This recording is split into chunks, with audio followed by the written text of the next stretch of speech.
Hey, what is up guys? It's your boy Speed here, and today I want to talk about a gameplay from my friend Yamson. He is literally ranked 28 in North America, top tier carry player, and I want to look at one of his Spectre gameplays. Now, the reason why I want to do this is Spectre has a brand new build. It revolves around his Aghanim Scepter. If you don't know what Spectre's Aghanim Scepter is, here's what it does. It gives you a new ability called Shadow Step. Shadow Step is essentially mini Haunt.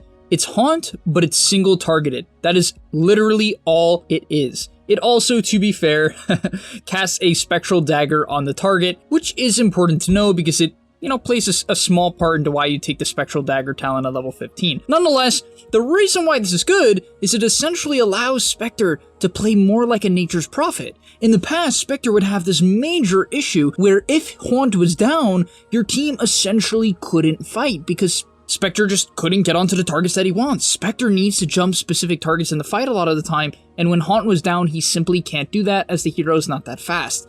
This completely solves that problem, and let's talk about it.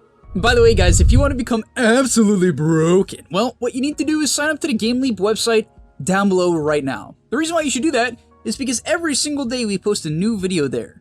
Content that you simply just will never get on YouTube, we post every single day to the website. It's really top tier stuff. I'm very proud of what I make over there. We also have other creators, many of my great friends who are top tier Dota players, creating guides about different heroes, different roles, different items, skill builds, talent builds, everything you need to know to get to the next rank. So if you feel a little bit lost, you're a little bit stuck, click the link down below. I'll see you guys there. And now let's get into the video. All right, I don't want to cover the laning stage too much because honestly, there's not that much to talk about. The main things to note is that the major items you want to buy are a bunch of regen, ask your support for a ton of salves, a wand into treads with a quelling blade. Every single game. Do not stray from this and you'll do well. On top of that, in the laning stage, all you really need to do is take dagger at level 1 and secure range creeps. Other than that, it's your basics of pulling creep aggro and so on. The next play I'd like to talk about that really increases efficiency for Spectre as a hero is the TP back to base Haunt play. It's very similar to something like TPing back to base on Prophet and then TPing for a kill, or Ember Spirit, right, you leaving a remnant, TPing base and then coming back out. It's just a really convenient way for Spectre to heal and then get efficiency out of the heal. And so essentially what you'll see here is Yamson was pulling a lot of creep aggro to guarantee his level 6 here, right, even using dagger onto the last range creep, barely hits level 6. And what's so beautiful about this play is right as he hits level 6, no hesitation, TP's back to base, right, is going to pick up a Sage's Mask, and after that, he's going to immediately Haunt onto this Bloodseeker. And this is just such a great play, because if you get stuck in the base and you have to run out, your efficiency goes out the window. But really nice gank from the Invoker with the Silencer onto the Bloodseeker, and he gets an awesome kill that not only obviously gives him a little bit of XP and gold, but also frees up the bottom side of the map for him for a period of time. The next thing to consider for efficiency is how you use your dagger. On both sides of the map, you can dagger from the small camp to the nearby medium camp, and you should be doing this every single game, over and over and over again. As you see here, onto the in-treads, over to the camp, connecting on both camps. And this is very important for two reasons. Number one, the dagger hits both of the camps. Number two, because dagger lingers for 7 seconds, you can finish off the small camp, walk up the dagger, and clean up the next camp as well. And this just is an insane amount of efficiency compared to what you could do if you just chuck the dagger only at the small camp. Following it up, you don't really want to leave your safe lane if you don't have to. Spectre's a pretty tanky hero and he's very hard to gank because of Spectral Dagger and Dispersion as well as Haunt to some extent, and therefore staying in your safe lane is the way to go. Just continue to do what I said. Use the dagger on multiple sets of creeps, right? Whether or not it's lane or neutrals, it doesn't matter. You see here, he used the dagger on the wave and on the large camp as well. And you should be doing this over and over and over again, using dagger to hit multiple camps. You'll see him do it again here. And yeah, it's just incredibly good efficiency. If you don't do this, honestly, Spectre just farms so slow. Moving into the mid game, once the game gets past the 13, 14, 15 minute mark, you really have to be afraid of sitting in your safe lane. Even post like the 8, 9 minute mark, if the enemy team has a mid laner that does a ton of magical damage, especially the ones that close the gap, the Void Spirits, the Storm Spirits, the the Ember Spirits, you kind of can't stay in your lane too much. You have to look for Haunt kills to get out of the lane and into your triangle or into your team's jungle. And that's kind of what he does throughout the game. Now, on top of that, a couple things I want to mention is number one, you're rushing an Echo Saber. Reason being, 13 strength, 15 damage, mana regen, all things you very desperately need on Spectre, so you basically have to buy this item. On top of that, the slow you get from the double hit is incredibly good as well for sticking on top of targets. After that, the next item you're going to be buying is Ags. Now, the components and the order you want to buy it in is number 1, Blade of Alacrity for the farming efficiency, number 2, Point Booster, and number 3, you might be thinking, oh, it's Ogre Axe, that's obvious. No, it's Staff of Wizardry. What Yamson does every single game is he buys the Echo Saber, buys the other 3 components of the axe, and then proceeds to disassemble the Echo Saber into the axe. Skipping ahead a little bit, I do want to mention that he rebuys the Echo Saber. The amount of stats and, value you get out of 1,000 gold for rebuying it is incredible, so it's definitely worth it.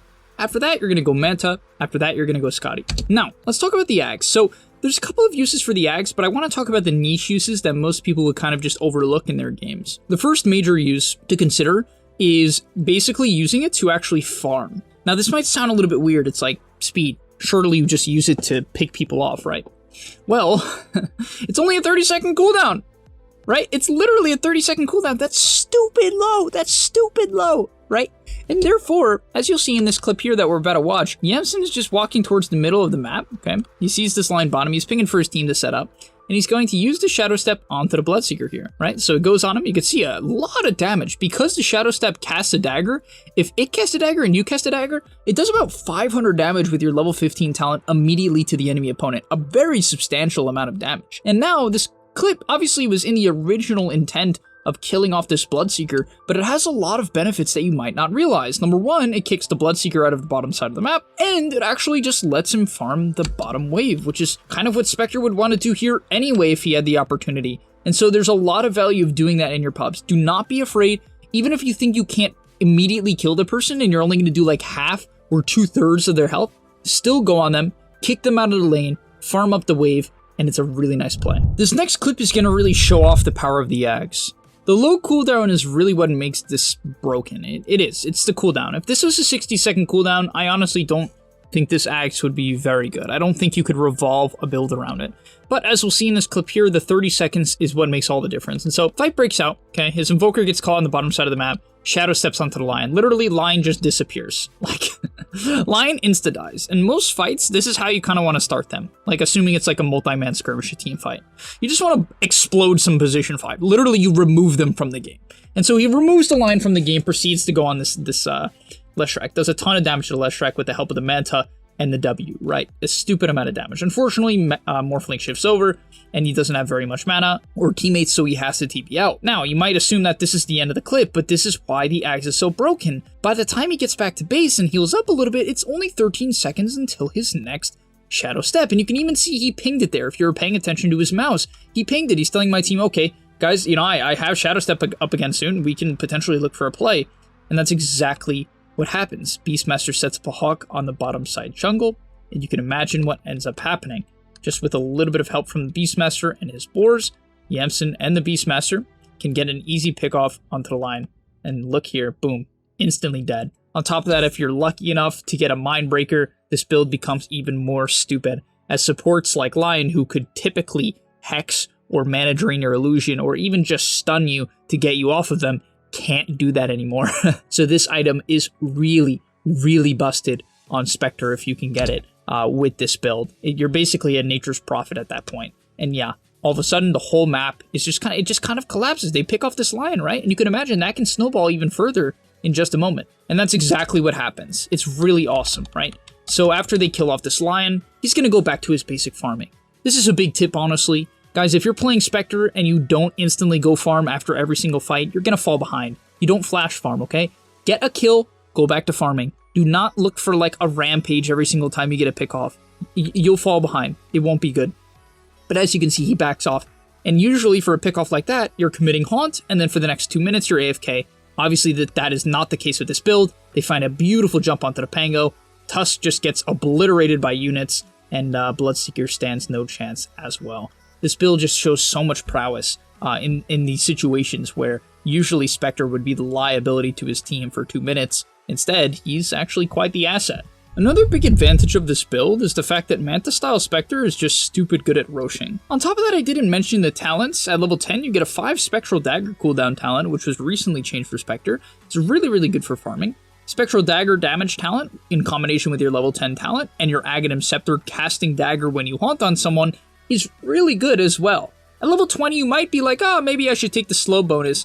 Honestly, it's not bad. I actually think it's better than people believe. In fact, I think it's probably better than health in a lot of games, which I know is tough. It's like tough to say because 400 health on Spectre seems like so much, and dispersion, I understand. But really, 14% is a lot, considering you also get bonus movement speed from it, so it adds up very quickly. But yeah, as I was saying, the Roshan is incredibly fast, especially if you're lucky enough to have a Beastmaster on your team, which I think is one of the best Spectre combos in the game. Reason being is the combination between Hawk and Shadow Step, as well as Rar, allows you to play this really high-tempo pick-off-based game, where you always can have a good target for the Shadow Step, because you do need vision with Shadow Step. It's not like Haunt where you can just click it, right? You do need vision of someone to use it. So the Hawk actually comes very much into play there. And the attack speed in combination with Spectre, who's a very low attack speed carry compared to a lot of other heroes, works incredibly well with Desolate, especially when it comes to Roshan. And finally, if you get lucky enough to get to the point of Scotty, especially in a game like this where he's against 2 ranged cores, this is when Spectre becomes stupid good. And you can see it starts with this kill. I mean, literally, it is so miserable.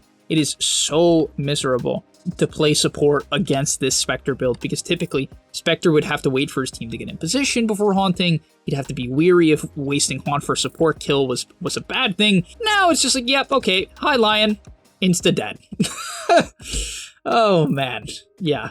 And don't be afraid to use Manta for damage, right guys? The Desolate, if they are separated from their team, use the Manta. If they're not, you can hold it for defensive purposes. If you get on someone who is split up from their team, just pop it for the DPS. It's a crazy amount of DPS. And yeah, that's going to be about the end of this game. The enemy team really struggles to actually do anything here. They kind of just can't really man up to this Spectre anymore. And yeah, to be fair, once you get Aegis, the hero just becomes an absolute unit. You run at the first person you see. They literally didn't even have Haunt in that fight, and they still won the engagement.